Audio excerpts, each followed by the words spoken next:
deixei tudo por ti. Muito mais do que um ofício religioso ou um ofício ministerial, é um padrão de vida para a eternidade, né? No domingo passado, nós falamos sobre Abrão. Abraão é o pilar do propósito sacerdotal de Deus para o homem. Por que nós chamamos Abraão de pilar do propósito sacerdotal? Porque foi em Abraão que Deus começou tudo. Foi em Abraão que Deus trouxe a revelação da pessoa de Melquisedeque, para que ele entendesse aonde estava o coração de Deus. Por isso que Abraão é chamado pai da fé, é nominado pai de multidões, né? O significado da palavra Abraão. E partindo de Abraão, a segunda figura que nós vamos falar hoje é sobre Moisés. Moisés, eu tenho ele como o precursor, né? Vamos dizer, o precursor dessa visão sacerdotal de Deus para o homem. Por quê? Porque é Moisés que aponta todo o ofício para que Arão e a casa dele pudessem vivenciar o sacerdócio. Quem foi Moisés para a construção dessa identidade sacerdotal de Deus para o homem? Abra sua Bíblia comigo no livro de Êxodo, capítulo 2. Antes de nós entrarmos na história de Moisés em si, eu quero trazer algo para que você possa ligar esses pontos entre Abraão e Moisés. Depois que Sara morreu, no capítulo 25 do livro de Gênesis, presta bastante atenção no que eu quero trazer para você. Quando Sara morre, no capítulo 25 do livro de Gênesis, a Bíblia diz que Abraão arruma uma outra esposa, e ele se casa com Quetura. E com Quetura, ele tem 6 filhos. Dentre esses 6 filhos, nasce um chamado Midian. Vocês sabiam que Abraão teve um filho chamado Midian, que é o pai dos midianitas? Abraão teve. Desse cara, vem uma geração, o histórico dele, né? Vem Abraão, Isaque, Jacó, Levi, Coate, Anrão, Moisés, Moisés e Arão, o irmão dele. Mas o que tem a ver Midian, filho de Quetura? Ele, como pai dos midianitas, foi quem deixou uma legalidade sacerdotal para algo que acontece na vida de Moisés. E você vai entender aqui. Então guarde esse nome, Midian, filho de Abraão, para você entender como Deus não faz as coisas por um acaso. Acompanhe comigo aqui, Êxodo capítulo 2, diz assim: foi-se um homem da casa de Levi e casou com uma descendente de Levi. Moisés, ele é, então, bisneto de Levi. Ele é neto de Coate e filho de Anrão. Então, quando você pensa em Moisés e Arão, por ter servido como levitas, como sacerdotes, pensa nisso. Moisés era bisneto de Levi, Levi filho de Israel, Israel que era Jacó filho de Isaque, Isaque filho de Abraão. Ou seja, havia toda uma descendência construída dentro de um padrão sacerdotal para a vida de Moisés. Então Moisés não é obra do acaso, Moisés não é um menininho que foi abandonado. Muitas vezes conta-se a história dentro de um rio, a Bíblia não diz que é dentro de um rio, é à margem de um rio. Moisés nunca foi colocado dentro de um rio, viu, irmãos? Isso é coisa da religião que nos ensina, né? Mas a Bíblia diz que Moisés foi deixado num cesto à margem do rio.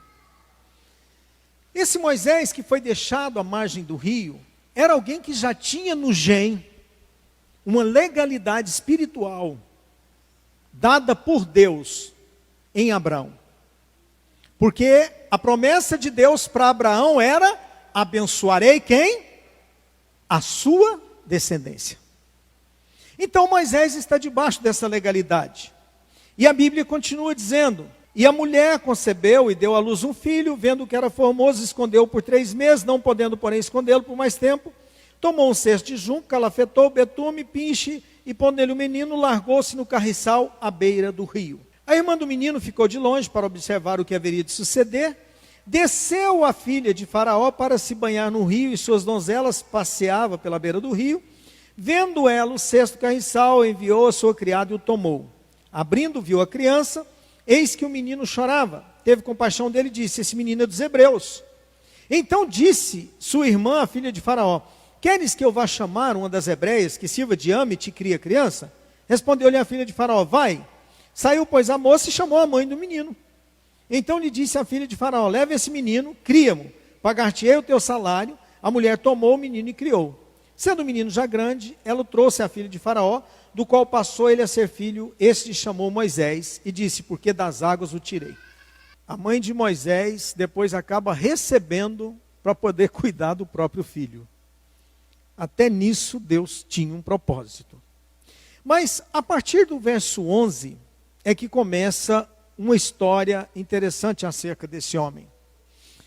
Irmãos, para que nós entendamos o propósito sacerdotal de Deus para a nossa vida, é necessário que nós tenhamos uma definição da nossa origem. Por que eu falo isso? Porque quem não sabe de onde vem, também não sabe para onde vai. A melhor coisa que eu posso ver na minha vida é quem eu era e o que Deus fez na minha vida e para onde Deus está me levando. Todas as vezes que eu me pego pensando nisso, meu coração enche de gratidão a Deus. Todas as vezes que eu me lembro dessa história, que eu vou lá no meu passado, eu não tenho como agradecer a esse Senhor que me tomou. Então, quando você olha para o capítulo 2 do livro de Êxodo, a Bíblia diz assim, verso 11: naqueles dias, sendo Moisés já homem, saiu a seus irmãos e viu os seus labores penosos. E viu que certo egípcio espancava um hebreu, um do seu povo. Olhou de um e outro lado e vendo que não havia ali ninguém, matou o egípcio e o escondeu na areia. Querido, talvez para nós, Moisés fosse a última pessoa que nós agregaria numa equipe de trabalho junto com a gente. Contrataria ele, pastor Gustavo? Não, né? Ah, não, é com a Paula que tem que falar, né? Contrataria a Paula? Não, né? Com certeza não. Conheço a Paula. Com certeza não. Não tinha qualificação nenhuma. Aos olhos humanos, Moisés era a pessoa menos indicada para Deus dizer assim: olha, eu quero traçar um plano para a vida do ser humano e vou usar a sua vida para fazer isso. Irmãos, mas quando eu olho para a vida de Moisés, isso me consola muito. Quando eu olho para a vida de Moisés, eu falo: Deus tem muita coisa a fazer através da minha vida. Deus não está preocupado se você é bonzinho para lidar com o que Ele tem. Deus não está preocupado se você está preparado para fazer o que Ele quer. A única coisa que Deus está preocupado é se o seu coração está disposto a obedecer o que Ele tem para você. Só isso. Então, quando começa-se a mostrar essa face de Moisés, irmãos, Deus não descarta. Deus não descarta Moisés pelo passado. Pelo contrário.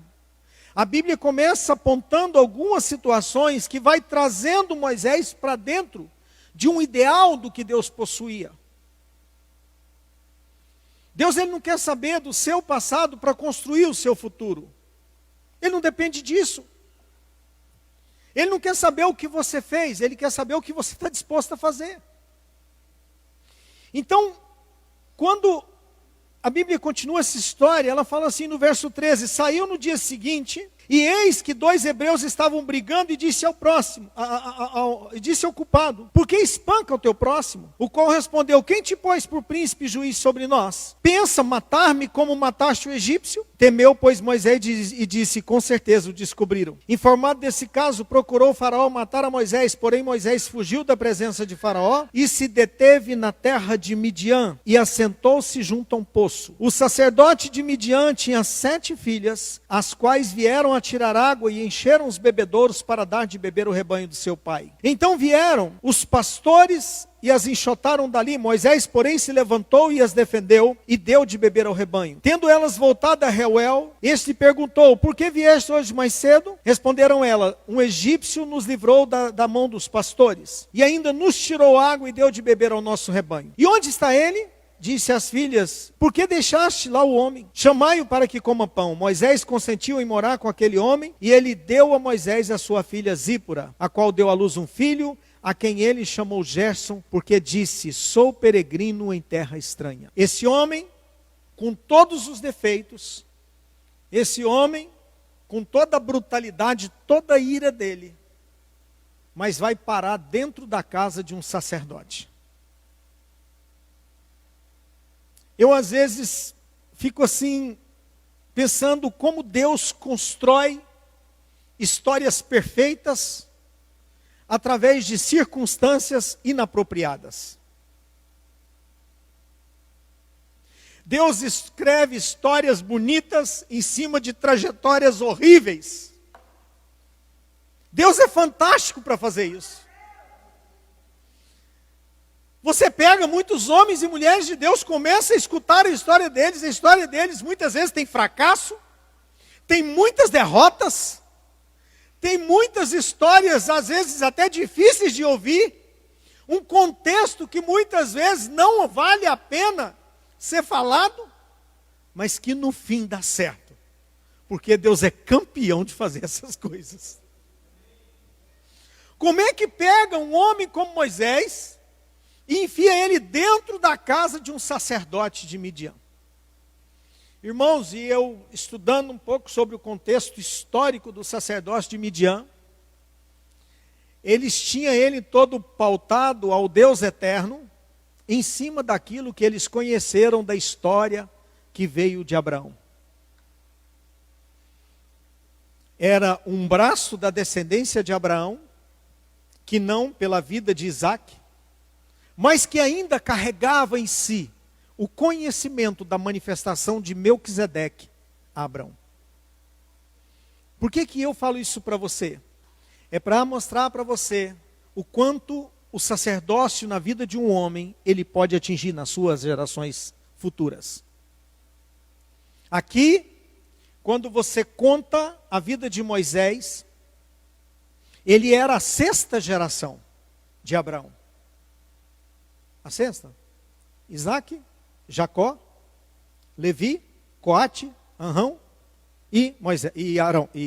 Moisés e Arão. Isso. Era a 6ª. A 6ª geração. Que com certeza tinha ouvido falar. Então, quando eu olho para essa história, eu penso comigo: Moisés não foi para os midianitas em vão. Ele foi porque ele sabia, lá tem alguém que entende de um sacerdócio. Lá tem alguém que conhece esse Deus, que estabeleceu um sacerdócio eterno. E é lá que eu vou conhecer esse negócio. Então, meu querido, eu não sei o que você está passando na sua vida, eu não sei a sua história. Alguns aqui eu conheço, como discípulos, como ovelhas, mas eu não conheço de todos. Eu não sei o seu passado, eu não sei o que você vivenciou, eu não sei as tragédias que você passou, eu não sei, às vezes, as coisas escandalosas que você viveu, mas eu sei de uma coisa: esse Deus é exímio em construir novas histórias. Esse Deus é extraordinário para pegar pessoas que não valem nada e fazê-los de um valor fenomenal. Esse Deus que nós servimos. Então, quando você continua, vamos continuar aqui a história. Decorridos muitos dias, morreu o rei do Egito. Os filhos de Israel gemiam sob a servidão e por causa dela clamaram, e o seu clamor subiu a Deus. Ouvindo Deus o seu gemido, lembrou-se de quem? Da aliança com Abraão, com Isaque e com Jacó. Quando Deus ouve o clamor do povo no Egito, padecendo como escravo, Deus lembrou-se daquele dia que tinha dito a Abraão: Abraão, eu serei com a sua descendência. Se você relembrar o que Deus falou em Gênesis capítulo 15, quando a Bíblia diz assim, que Abraão, Deus disse: olha Abraão, eu vou te dar essa terra por possessão, e eu vou te dar um herdeiro, que é filho da sua carne. Abraão disse assim: Senhor, como eu saberei que isso há de acontecer? E Deus fala: olha, sacrifica para mim um cordeiro, uma cabra. Nós falamos sobre isso no culto passado. Mas o que me chama a atenção é que Deus não escondeu nada de Abraão. Deus disse assim: olha, a sua descendência vai ser escrava por 400 anos. Mas na 4ª geração eu virei e libertá-lo-ei. Sabe quando é que eles foram se tornar escravos? Na 2ª geração. Foi em Jacó. E sabe quando eles tiveram a redenção? Na 4ª geração, em Moisés. Ou seja, tinha passado o tempo da profecia de Gênesis capítulo 15. Então Deus fala assim: eu preciso agora cumprir o que eu falei. Eu fiz uma aliança com um homem que vai se tornar para a eternidade o pilar dessa visão. E eu agora preciso de levantar alguém para ser o precursor dessa visão. E aí entra o capítulo 3, no verso 1. E aqui Deus começa a montar essa história. Atente-se para isso aqui, irmãos. Êxodo 3:1. Apacentava Moisés o rebanho de Jetro, seu sogro, sacerdote de Midian, e levando o rebanho para o lado ocidental do deserto, chegou ao monte de Deus, a Horebe. Presta atenção nisso aqui. Apareceu-lhe o anjo do Senhor numa chama de fogo, no meio de uma sarça. Moisés olhou, e eis que a sarça ardia no fogo, e a sarça não se consumia. Então, disse consigo mesmo: irei para lá, e verei essa grande maravilha, porque a sarça não se queima. Irmãos, olhem para mim um instante. O texto do capítulo 3 começa dizendo que Moisés estava apacentando o rebanho do seu sogro. Moisés havia se integrado a uma família sacerdotal. Tinha se casado com Zípora, filha de um sacerdote. Então, nessa altura do campeonato, Moisés já não era alguém mais que tinha simplesmente recebido ensinamentos do Egito. Mas muito mais do que isso. Alguém que tinha então sido levado para um ambiente onde uma ideia sacerdotal estava sendo gerada na cabeça dele. E Deus então fala: agora eu tenho a pessoa. Agora eu tenho a pessoa. Verso 4. Vendo o Senhor que ele se voltava para ver, Deus do meio da sarça o chamou e disse: Moisés, Moisés. Ele respondeu: eis-me aqui. Querido, Deus se interessa por alguém que se interessa por ele. Esse é um primeiro princípio que Deus vai sempre pautar nele. Deus nunca vai te pegar e colocar em você uma coleira. Deus vai colocar em você um anel. Porque com uma coleira, ele se torna seu dono. Com um anel, ele se torna seu senhor. Sabe o que atraiu o coração de Deus? Foi porque quando Moisés viu aquele negócio se queimando, Moisés se interessou por aquele negócio. Pensou: que coisa extraordinária. queima, queime e não acaba. Eu quero ver o que está acontecendo. O interesse de Moisés despertou no coração de Deus algo. Esse cara tem futuro. Esse cara tem desejo de conhecer algo diferente e extraordinário. Querido, o que você tem demonstrado no seu coração por aquilo que é de Deus? Sabe, uma das coisas que me chama a atenção nesse texto é que Moisés nunca falou, Senhor, me usa. Mas o coração de Moisés estava dizendo, Senhor, me usa. Moisés nunca ajoelhou, chorou e falou assim, Senhor, me dá um ministério. Não, o coração de Moisés disse para Deus, Senhor, usa-me no teu ministério. Sabe por quê, querido? Não é o que você fala, é o que o seu coração inclina. Porque talvez o que o seu coração fala, não é o que o seu coração... o que a sua boca fala, não é o que o seu coração quer. Esse é o problema. Quando Deus decide construir um sacerdócio, Ele se pauta no coração e não na boca. Porque a boca talvez tenta enganar Deus e o coração não engana. Por isso que Deus fala, de tudo que se deve guardar, guarda a sua boca. Não. De tudo que se deve guardar, guarda o teu coração. Porque dele procede as fontes de vida. É o seu coração que Deus está lendo, não é a sua boca. É a sua motivação que Deus está enxergando, não é o que você está falando. Por isso que talvez você fala e Deus não ouve.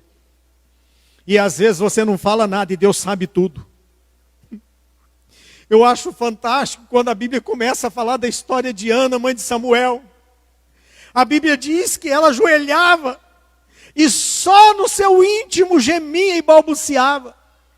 A ponto de Eli olhar e falar, essa mulher bebeu, está embriagada. Não, é que o coração dela estava desesperado. E Deus não estava fazendo leitura labial. Deus estava vendo, era uma leitura do coração. É aí que se começa um sacerdócio, irmãos. É por isso que você vai entender lá na frente, quando nós começarmos a falar do sacerdócio, do nazireado. Aonde foi construído. Mas deixa eu voltar para a história de Moisés.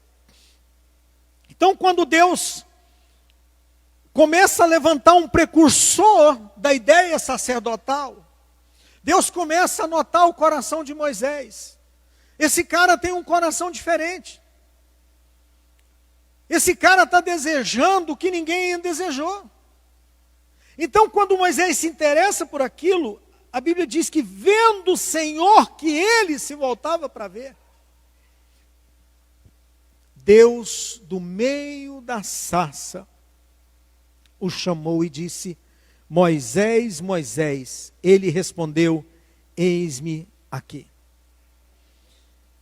Querido, a expressão que Moisés usou é como alguém dizendo ao seu dispor. É por isso que lá na frente, também na história de Eli, a Bíblia diz que durante a noite, uma voz dizia, Samuel, Samuel, Samuel. Ele foi até o quarto de Eli e disse, o Senhor está me chamando? Ele disse, não te chamei, volta e deita.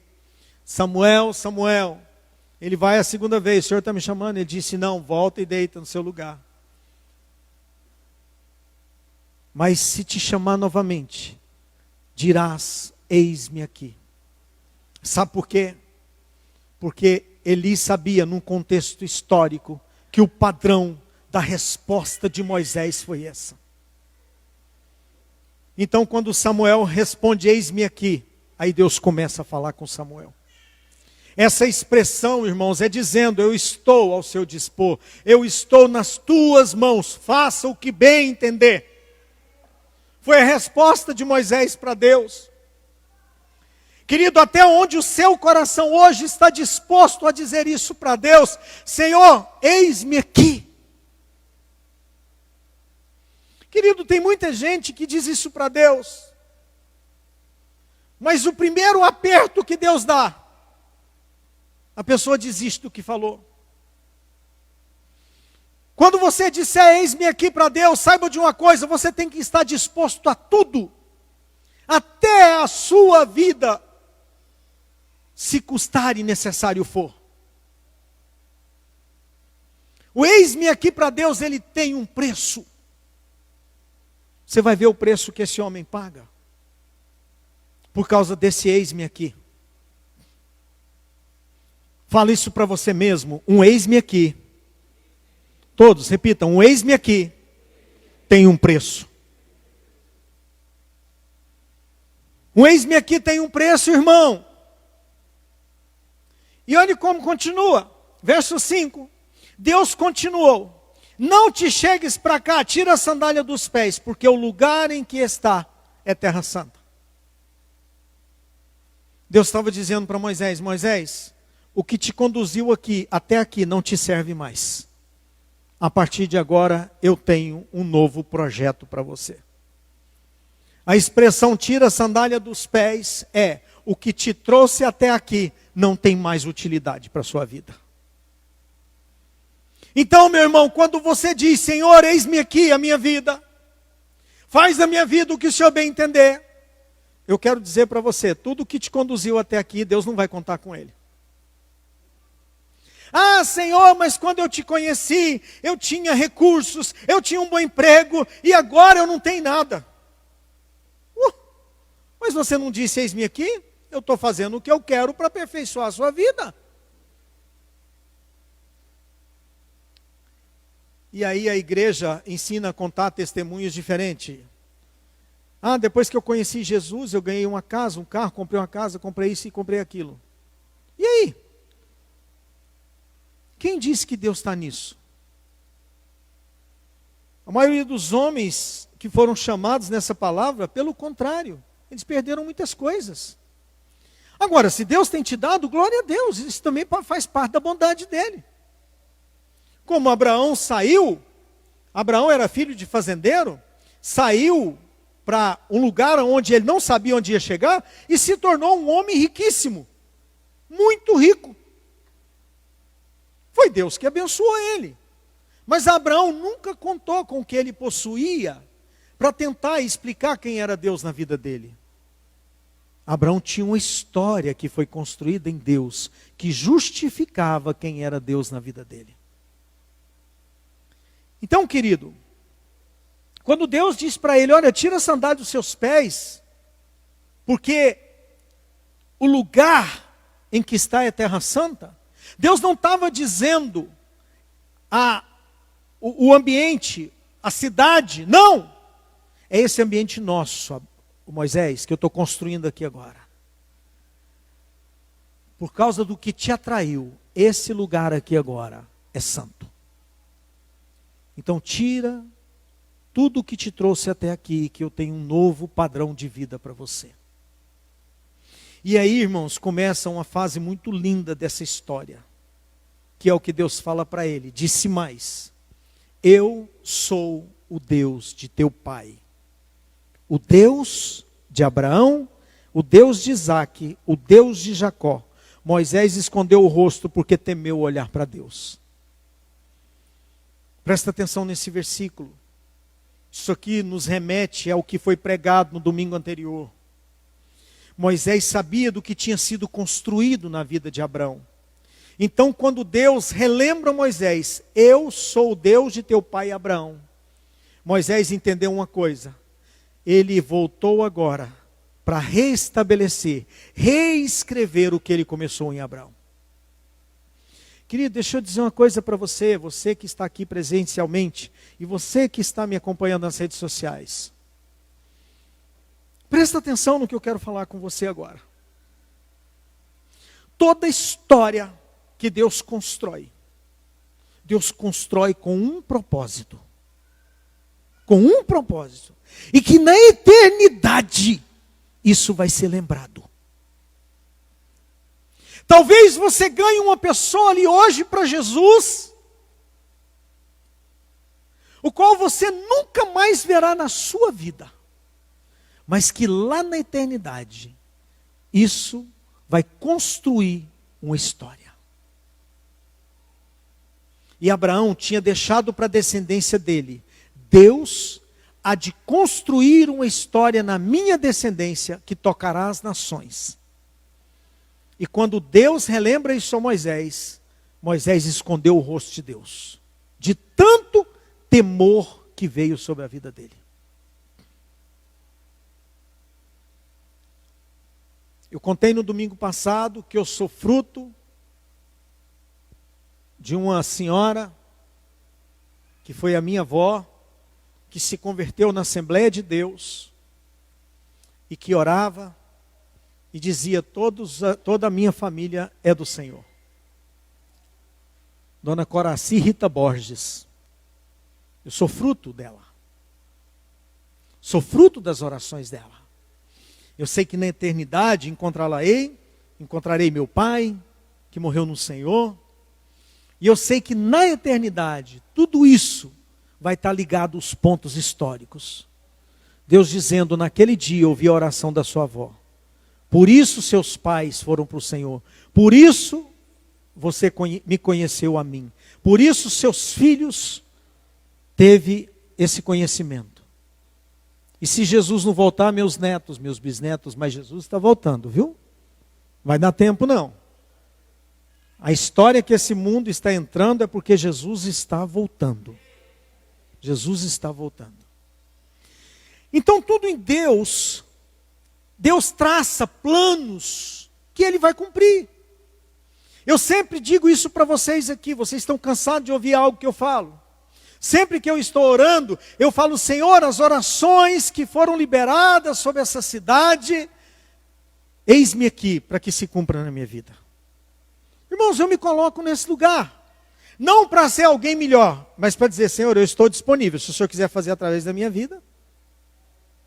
Vai que alguém passou por Trindade um dia, olhou para essa terra e disse assim: vai haver um avivamento, que um dia Deus vai levantar alguém aqui, e essa pessoa encarregará de um avivamento. Senhor, eis-me aqui. Agora, se for profecia do inferno, Deus sabe que não vai liberá-la sobre mim. Mas eu quero fazer parte de uma construção de algo em Deus. Então, esse apontamento do sacerdócio que Deus faz através da vida de Moisés, irmãos, era construindo o modo operandi de Deus, a maneira que Deus opera. Vamos continuar. E aí a Bíblia continua dizendo, verso 7, disse ainda o Senhor: certamente vi a aflição do meu povo que está no Egito, e ouvi o seu clamor por causa dos seus exatores. Conheço-lhe o sofrimento, por isso desci a fim de livrá-lo da mão dos egípcios e para fazê-lo subir daquela terra a uma terra boa, ampla, terra que mana leite e mel. O lugar do cananeu, do Eteu, do Amorreu, do Ferezeu, do Eveu, do Jebuseu. Pois o clamor dos filhos de Israel chegou até mim, e também vejo a opressão com que os egípcios o estão oprimindo. Voltando àquela frasezinha que eu falei domingo passado. Quando Deus te chama para um ofício sacerdotal, Ele não está pensando somente na sua vida. Ele está pensando o quanto a sua vida, como sacerdote, pode influenciar multidões para viver o que você vive. Querido, quando Deus levanta alguém como sacerdote, o projeto de Deus não é levantar uma estrela, mas é levantar um padrão para que outros sigam. Sabe qual é o problema do evangelho de hoje? É porque as pessoas, quando alguém se levanta em Deus, as pessoas não estão vendo um padrão para ser seguido. Elas estão vendo um ícone a ser celebrado. Esse é o pecado do evangelho de hoje. Elas estão vendo uma estrela a ser levantada. Quando eu olho para homens nessa nação, que eu vejo como um padrão, eu não estou dizendo de bons pregadores, viu, irmãos? Porque no Brasil se tem uma mania, começa alguém com uma grande eloquência a pregar, começa a se dizer: uau, fulano é homem de Deus. Não, irmãos. Eu bato na mesma tecla de sempre. A pessoa é homem de Deus quando eu começo a conhecer o ofício sacerdotal dele. Como ele vive com a esposa, o padrão do casamento dele, como é o ambiente no lar dele, a vida dos filhos dele, e como é a igreja que ele congrega, e como é os discípulos que caminham com ele. Aí quando eu começo a contemplar tudo isso, eu falo, uau, esse cara é homem de Deus. Por quê? Não é a capacidade de uma pregação, mas é o propósito de um coração. Porque isso é sacerdócio. Eu volto novamente naquilo que eu falei. O sacerdócio não é o que eu falo, mas é o que eu vivo. Então a minha avaliação não é pelo que é pregado, mas é pelo que é vivido. Então, partindo, né, dessa ideia, desse pressuposto, nós entendemos que o capítulo 2 do livro de Êxodo, ele fala sobre a origem de Moisés. Capítulo 3, ele fala sobre o chamado de Moisés. E agora a gente entra no capítulo 4. Porque o capítulo 4, ele fala sobre a capacitação para o ofício sacerdotal de Moisés. Irmãos, e para mim aqui agora, é o preço do eis-me aqui. O preço do eis-me aqui, ele começa a aparecer quando Deus decide te aperfeiçoar para aquilo que Ele te chamou. Talvez enquanto você está parado no seu cantinho, não existe um preço alto. Mas o dia que você decidir, falar assim, eu quero viver o que Deus tem para mim, você vai ver que as coisas começam a funilar, as coisas começam a apertar. Vamos aqui, capítulo 4 do livro de Êxodo. Respondeu Moisés, mas eis que não crerão. Deus estava dizendo para ele no final do capítulo 3, Moisés, vai até Faraó e eu vou libertar meu povo. Ah, mas se eu chegar lá, quem que eu vou dizer que me enviou? O que eu falo para os filhos de Israel? Olha, eu sou te enviou. Ou seja, o Deus que já existe, o Deus que já era, Ele me enviou.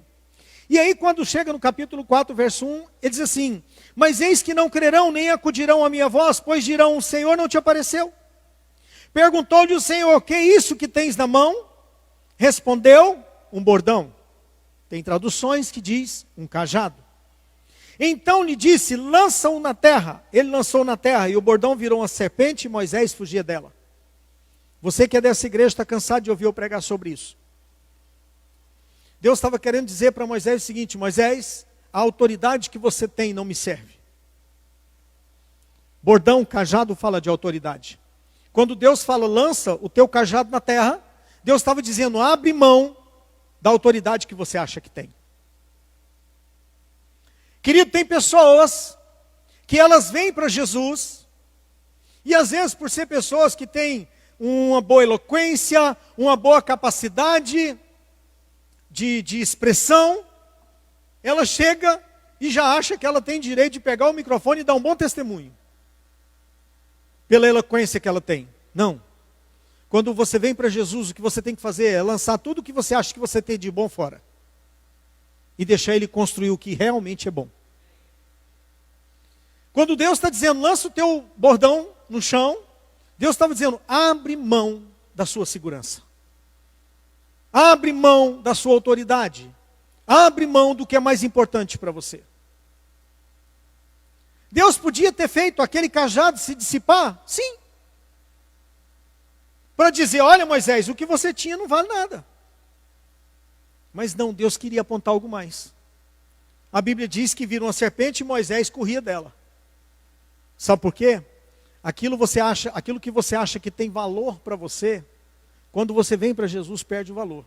E se você continuar dando valor, é bem provável que amanhã seja um dano na sua vida. Presta atenção no que eu estou te falando. Porque um sacerdócio, os valores são construídos em Deus. Não é o que você trouxe. Lógico, tem muita coisa que nós, quando a gente vem para Jesus, a gente traz às vezes de uma herança familiar, que são coisas boas. Eu sempre digo o seguinte, expressões de caráter, eu tenho sido aperfeiçoado no Senhor, mas eu aprendi muito com meu pai e com a minha mãe. Perdi o meu pai muito novo, mas aprendi muito com ele. Minha mãe hoje tem 78 anos de idade, ficou viúva com 41. Bonita, nova. E muita gente falava, não, mas você tem que casar de novo, está jovem ainda.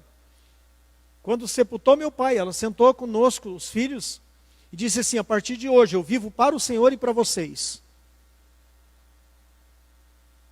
Homem eu tive um, que foi o pai de vocês. A partir de hoje não entra nenhum outro homem nessa casa. Hoje minha mãe tem 78 anos de idade, mora sozinha, honrou a palavra dela, criou todos os filhos, formou homens e uma mulher de caráter. Isso eu aprendi dentro de casa. E eu tenho sido aperfeiçoado em Deus. Então esses valores eu não preciso abrir mão dele. Mas tem valores que o mundo construiu em mim que eu tive que abrir mão. E dizer, opa, isso aqui não me serve. A arrogância que trouxe do mundo, a soberba,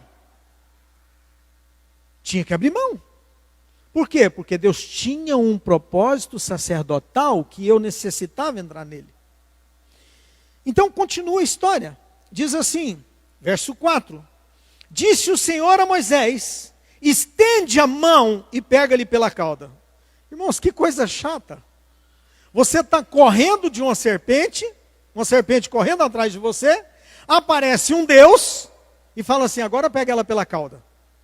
Mas peraí, até então correndo, agora eu é que tenho que fazê-la correr de mim? Sabe por quê? Porque tem coisas que para Deus nos conceder autoridade, vai nos custar algo. Tem certas coisas que para Deus nos dar autoridade, nós vamos ter que pagar um preço. Esses dias atrás, eu estava sentando com uma pessoa, aconselhando-a, assim, à distância, né? Quando eu digo sentando, nós estávamos falando no telefone sobre a postura sacerdotal de marido, pai, esposo. E eu comecei a pontuar com ele as coisas que ele estava passando e aonde ele estava errando. E eu comecei a falar. Falei, você está agindo errado com a sua esposa. Você está agindo errado com seus filhos. Hoje, seus filhos olham para você e não reconhecem a sua autoridade. Você tem que pegar os seus filhos e colocá-los no lugar deles. Querido, nós vivemos uma geração onde os adolescentes, os jovens, eles acham que são dono do nariz dele e os pais têm que se submeter a tudo que eles querem. Os meus filhos conhecem a sentença dentro da minha casa. Na minha casa só tem um galo. Na minha casa só tem um galo. Não adianta querer cantar de galo lá dentro, não. Por enquanto é frango. O dia que construir a família deles, se torna um galo. Então lá a autoridade é minha, a palavra é minha, a voz é minha. E eu disse isso para esse irmão. Falei, o problema é que você abriu mão do seu sacerdócio, da sua autoridade. Ainda dá tempo de você realinhar tudo. Pega um cinto e põe a casa em ordem. Se o cinto não resolver mais, a mão no pé da orelha resolve. Com certeza. Irmãos, é o preço. É o preço de se estabelecer um sacerdócio. É o preço de se estabelecer um padrão. Quando Deus está dizendo para Moisés, Moisés, pega a cauda da serpente, ele estava dizendo, agora eu vou te entregar a autoridade. E a Bíblia diz que quando ele pega a cauda da serpente, aquela serpente se torna o quê? Bordão. Ou seja, agora já era um bordão procedente de Deus. Agora já era uma autoridade segundo o padrão de Deus. Acompanhe comigo o texto, continua. Estendeu ele a mão, pegou-lhe a cauda, ela se tornou em bordão, para que creiam que te apareceu o Senhor, Deus de seus pais, o Deus de Abraão, Deus de Isaque, Deus de Jacó. Disse mais o Senhor: mete agora a mão no peito. Ele o fez, e tirando-a, eis que a mão estava leprosa, branca como a neve. Deus estava dizendo: Moisés, põe a mão dentro da sua veste. Quando ele tirou, falou: assim está o seu interior, Moisés. Irmãos, a construção de um padrão sacerdotal é porque Deus quer arrancar de dentro de você e de mim tudo aquilo que é lepra, tudo aquilo que é doença, tudo aquilo que é enfermidade. Um dos maiores desafios do Evangelho hoje na face da terra é tentar reconstruir um padrão de igreja que não tem jeito, né? Porque só vai tentar. Jesus está voltando. E a construção que se deu a essa concepção igreja foi muito maléfica. Onde igrejas começaram a pegar pessoas habilidosas e ordená-las ao pastorado. E começou a levantar pessoas com o interior podre, pessoas com o interior leproso. Começaram a se levantar pastores nessa nação, todo cheio de doença, ferida, todo tipo de enfermidade. Porque a boca era uma coisa, mas o coração era outro. E começamos a ter um evangelho cheio de homens do caráter deturpado, que se dizem pastores, mas são usurpadores de rebanhos. Que se dizem pastores e são nada mais, nada menos do que negociantes de uma palavra. Que se dizem pastores, mas a ninguém apacenta. Esse é o padrão do evangelho de hoje. Aí começa a se levantar pregadores itinerantes. Irmãos, eu morro de rir quando alguém posta assim no Facebook: estou em tal região do país e minha agenda está disponível. Irmãos, isso é fantástico. Ainda bem que está no Facebook, muita gente vai ouvir eu falando isso. Para não dizer isso é caótico. Se você está me ouvindo, para com isso. Isso é do inferno. Oferecer agenda. Irmãos, eu faço o contrário. Eu faço o contrário. Tem pessoas que às vezes me ligam, e aí vai aparecer uns para colocar ali. Ah, é porque ele escolhe onde pregar, né? Porque as pessoas hoje é desse jeito. Tem alguns que me ligam, e eu falo assim: deixa eu orar e ver se há um propósito nisso. Sabe por quê, irmãos? Porque não adianta eu talvez sair daqui e pregar em uma igreja, uma denominação, liberar uma palavra e saber que tudo que eu pregar ali às vezes é contrário àquilo que aquela denominação tem pregado e que não tem alguém para conduzir ou dar continuidade àquilo que foi pregado. Então não é uma palavra minha que vai mudar nada.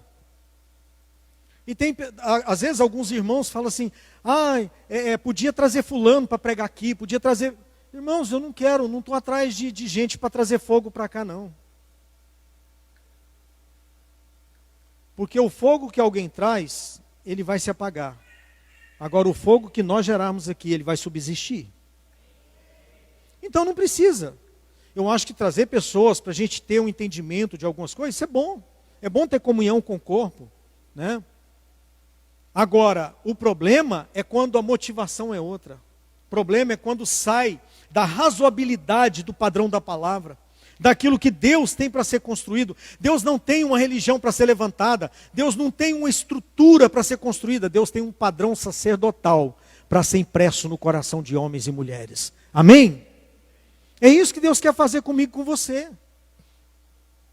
Então, quando Deus diz aqui para ele, olha, no verso seguinte, né, fala assim: disse ainda o Senhor, torna a meter a mão no peito. Ele a meteu no peito novamente, e quando atirou, eis que havia tornado como o restante da carne.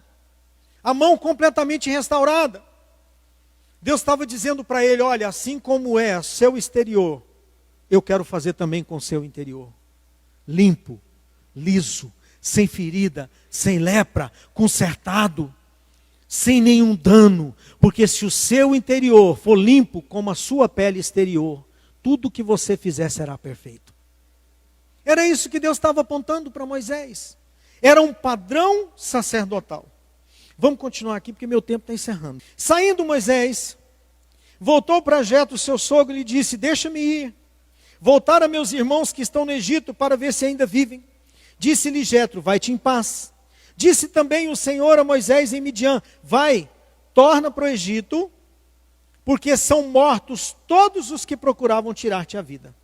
Tomou, pois, Moisés a sua mulher e seus filhos, fê-los montar num jumento e voltou para a terra do Egito. Agora olha que coisa extraordinária.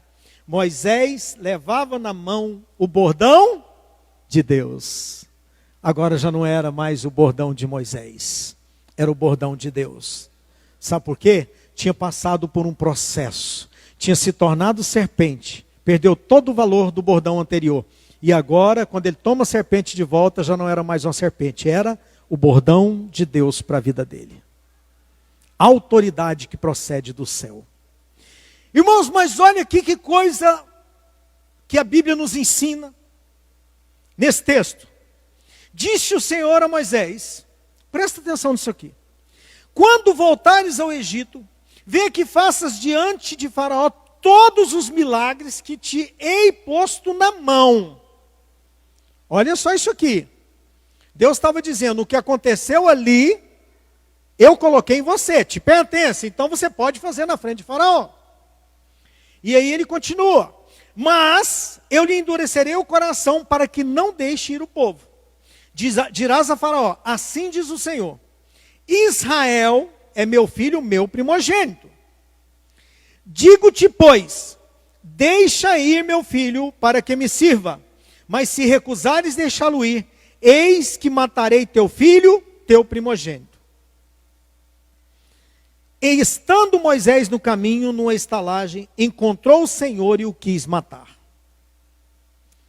Poxa, que Deus é esse? Envia o cara, pega e quer matar o cara no meio da caminhada? Não, é porque o cara que ele enviou estava partindo para um propósito em pecado. Sabe por quê, irmãos?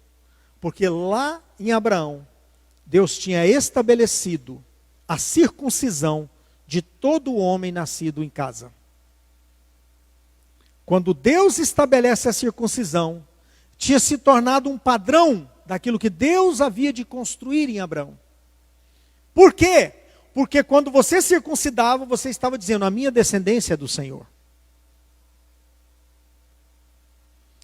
E aí quando você lê o texto, diz assim: então, verso 25, Zípora tomou uma pedra aguda, cortou o prepúcio do seu filho, Gerson, né? Lançou aos pés de Moisés e lhe disse: sem dúvida tu és para mim esposo sanguinário. Sabe por que Deus quis matar Moisés? Porque Moisés estava indo sentenciar a casa de Faraó com a casa dele em pecado. Você sabe qual é o problema dessa geração dos púlpitos de hoje, dos altares de hoje? É que eles estão querendo sentenciar o inferno com suas casas em pecado. E aí você vê pastores caindo, pastores adulterando, pastores divorciando, você vê pastores roubando, pastores mentindo. Por quê? São homens que estão sentenciando o inferno com suas casas em pecado. Sabe que expressão é essa que Zípora usou? Quando ela diz: tu és para mim esposo sanguinário, ela estava dizendo: você me fez pecar. Por quê? Porque não era a mulher que circuncidava um filho, tinha que ser o homem, era o pai. Mas ela circuncidou para Moisés não morrer. Querido, presta atenção nisso, vocês que são homens estão me ouvindo. Existe um ofício sacerdotal sobre nós, que Deus vai requerer a nossa casa da nossa mão. Maridos, vocês têm uma responsabilidade que a mulher de vocês não tem.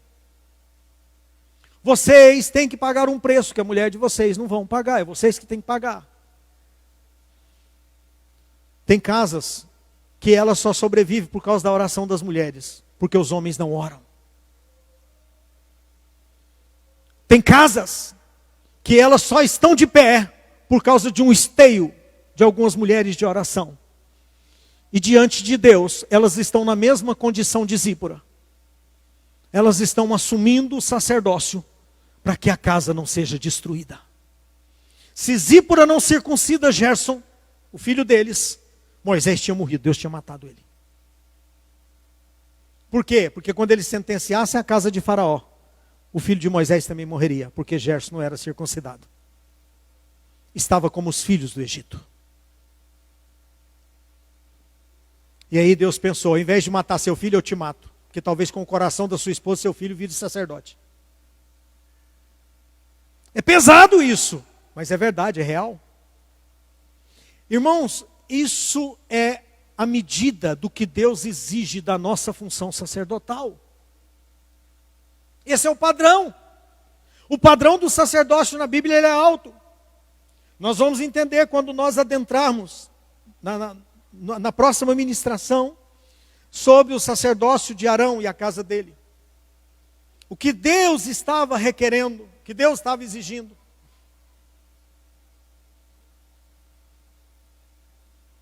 Verso 26.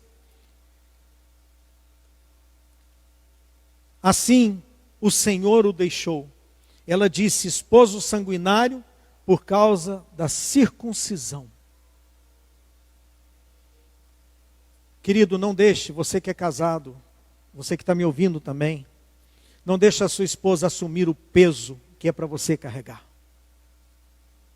Cuidado, cuidado, para que você não esteja colocando uma carga sobre os ombros dela. Vamos correr mais um pouquinho aqui. Disse o Senhor a Moisés e a Arão na terra do Egito, este mês vos será o principal dos meses, será o primeiro mês do ano. Falai a toda a congregação de Israel, dizendo, aos 10 deste mês, cada um tomará para si um cordeiro, segundo a casa dos pais, um cordeiro para cada família. Querido, olha para mim um instante. Precisamos aqui agora costurar alguns pontos da compreensão sacerdotal. Quando Caim mata Abel, e Deus procura por Caim e fala, cadê teu irmão? Ele fala, cá sou eu tutor. Deus diz assim, olha, a terra clama pelo sangue de Caim. Presta atenção nisso. O sangue de Caim clama na terra. Presta atenção nisso. Naquela hora havia um preceito estabelecido no céu, de que o sangue clamaria pela própria vida. Quando Abraão começa a entender o sacerdócio em Deus, aparece Melquisedeque. Melquisedeque traz pão e vinho. Ali com certeza tomaram a ceia junto, Abraão foi ministrado. Quando entra no capítulo 21, eu disse domingo passado, Abraão fixou-se na terra dos filisteus, e por causa disso Deus falou assim, então agora a sua herança não te serve mais, você perdeu o propósito, pega Isaque e sacrifica para mim.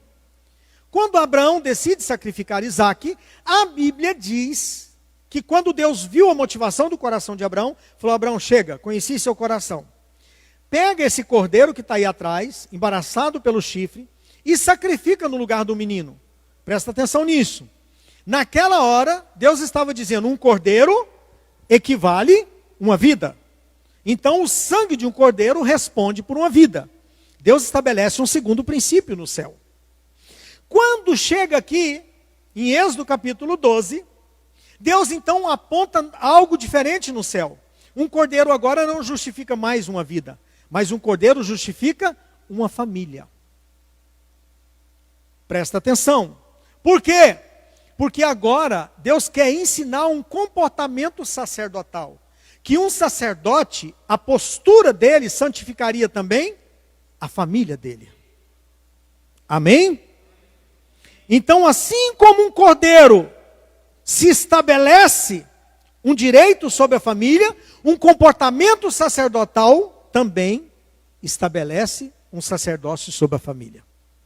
Então aqui começa um novo projeto sacerdotal de Deus. E ele, vai discorrendo aqui, vamos correr mais um pouquinho.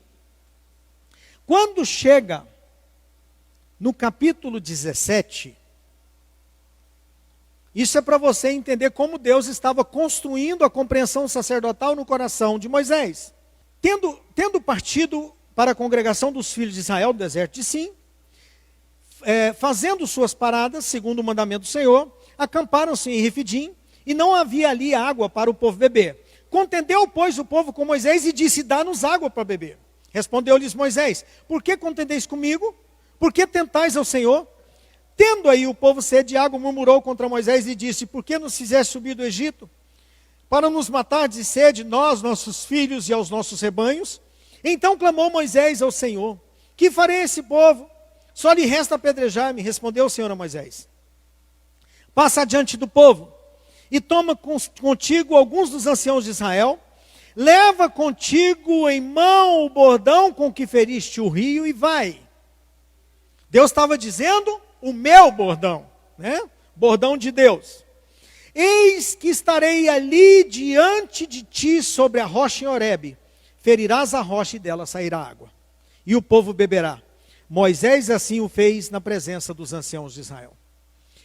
Se você for ler, olha para mim um instante, 1 Coríntios capítulo 10, verso 4, quando Paulo está relembrando a história do povo de Israel, na travessia, o apóstolo Paulo fala assim: e a rocha que o seguia era Cristo, que todos eles beberam de uma mesma rocha, e a rocha que o seguia era Cristo.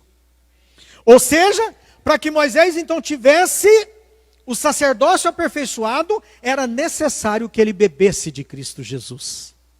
Porque bebendo de Cristo, ele poderia então instruir os filhos de Israel a exercerem o sacerdócio. Querido, deixa eu te perguntar uma coisa: como é que você quer exercer o seu sacerdócio na sua casa sem beber de Cristo?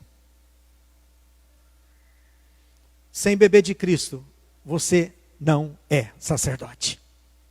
Simples assim. Para que Deus levantasse uma nação sacerdotal, era necessário que eles bebessem de Cristo algo.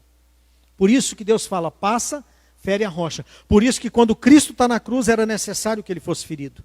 Por quê? Porque a cruz era a manifestação do que Deus havia feito com Israel. E na cruz, Cristo é ferido. Quando ele é ferido, sai o quê? Água. Para cumprir o que aconteceu na rocha em Horebe. Simples assim. Então, quando você olha para isso aqui, é construído na vida de Moisés toda uma compreensão sacerdotal. Isso Deus agora quer difundir sobre a nação de Israel. E no próximo domingo nós entramos então nesse assunto. Israel como um povo sacerdotal e a compreensão do sacerdócio de Arão. Amém?